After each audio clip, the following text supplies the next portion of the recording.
Hello and welcome to Bespoke Unit. In this video I shall be reviewing Moët Chandon Brut Impérial.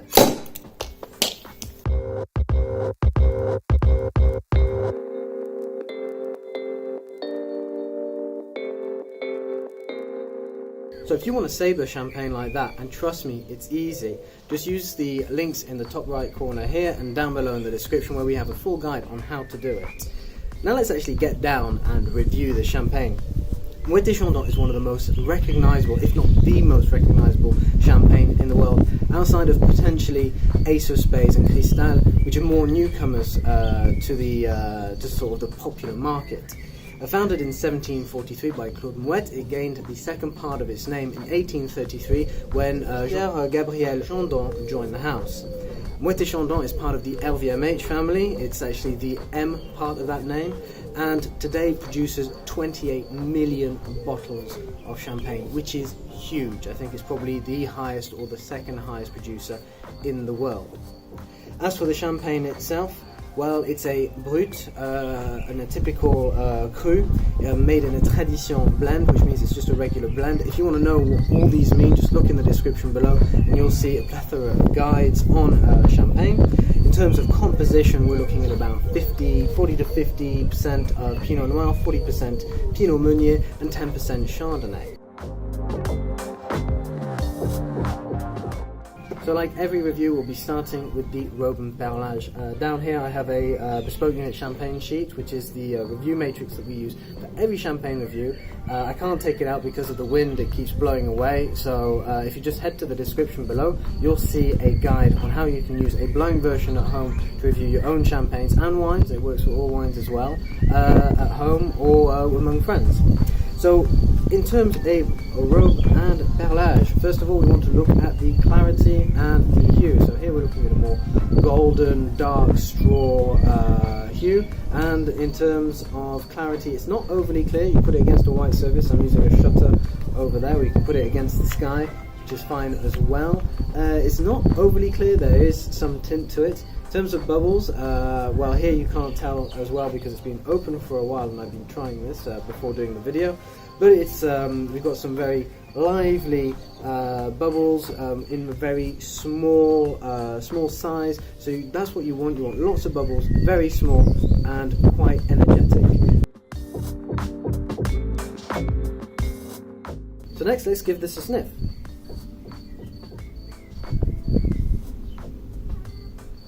So we're looking at quite full and intense flavours that are quite complex but not overly so.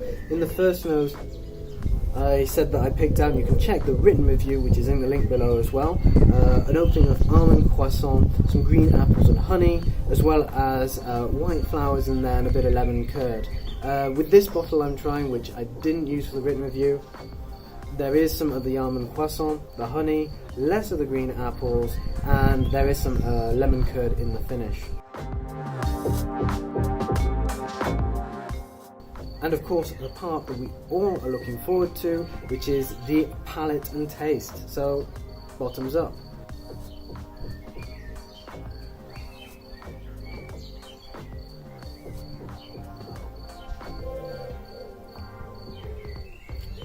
So just double checking with my notes here, I've got this down as a quite a dry, which is the case, quite tart, rich intensity, high on the yeast, velvety texture, not too much, not that much. I mean, these have been aged, I think, 3 years on these, so we can expect a quite mature and quite velvety, yeasty flavour, but it's not as mature as I was expecting, and with a medium to long finish.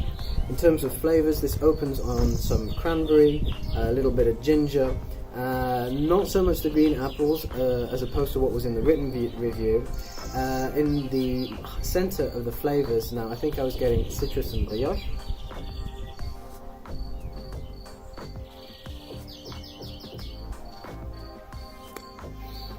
Not that much citrus, maybe some grapefruit in there, but it's not really a sharp, zesty, citrusy flavour. This is really on the honey, on the ginger, and on the brioche, which is indeed there, with an ending on a finish of Virginia tobacco and some limestone minerality. The tobacco, I say Virginia, but it's because it's kind of light. It's not like a Connecticut shade or dark Maduro cigar tobacco. This is really like rolling tobacco, so very much golden Virginia kind of blend. With regards to the overall experience, Moët Chandon is always a slam dunk winner because it's so instantly recognisable.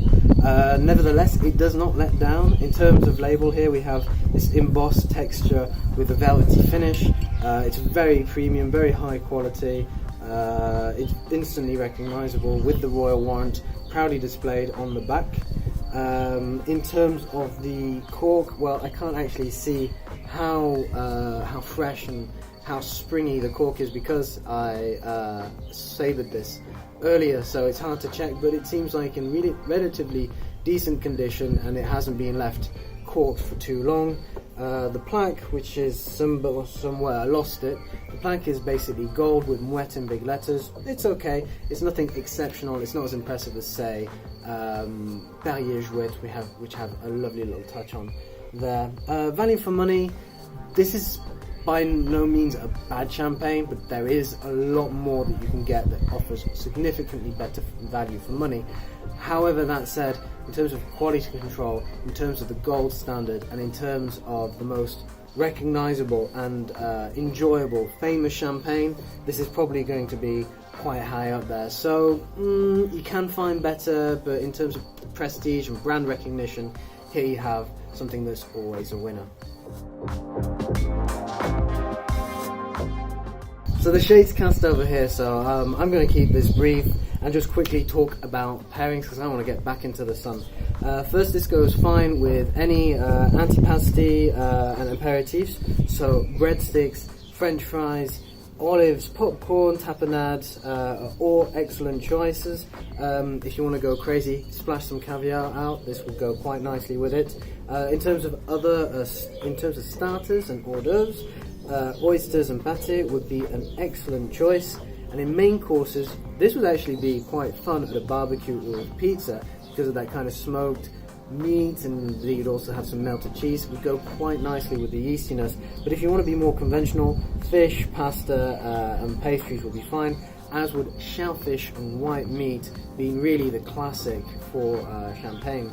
In terms of cheese, don't go for any blues, that'd be far too overpowering, so Bleu d'Auvergne, Roquefort and Stilton, get out of there.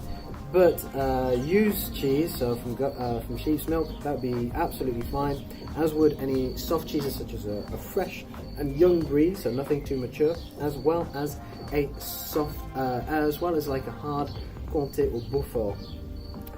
Finally, desserts, avoid these altogether with this. This is far too dry, far too yeasty. The contrast would just make neither of them enjoyable. And in terms of tobacco, well, I'm going to go, when I get back into the sun, I'm going to get a Colorado shade, sort of like a Habano wrapper cigar, so something kind of middle of the road, that's not too full-bodied, like a Maduro would be just too much for this. Whilst I think a Connecticut shade, although it'd be quite nice, I think that you could go with something a little bit more intense, so Connecticut shade would be maybe a shade too aromatic here. So let's conclude with the serving temperature. I would say that something like 8 degrees Celsius or 10 degrees Celsius, anywhere in that range, would be excellent. The cooler it is, the fewer aromatic compounds you're going to get, the warmer it is, the more nuances you're going to get, but then you lose on the freshness. Depends what you prefer. 8 degrees Celsius being 46.4 Fahrenheit and 10 degrees being 50 Fahrenheit. You can see a guide below on the best temperatures for serving champagne. As for how we feel about Moët Chandon Impérial, well, I'd say this is a slam dunk, really. Due to brand recognition and prestige, this is always a winner. People are going to love it. If you take it to a party, if you supply it at an event, it's going to be a very successful champagne that people are going to love.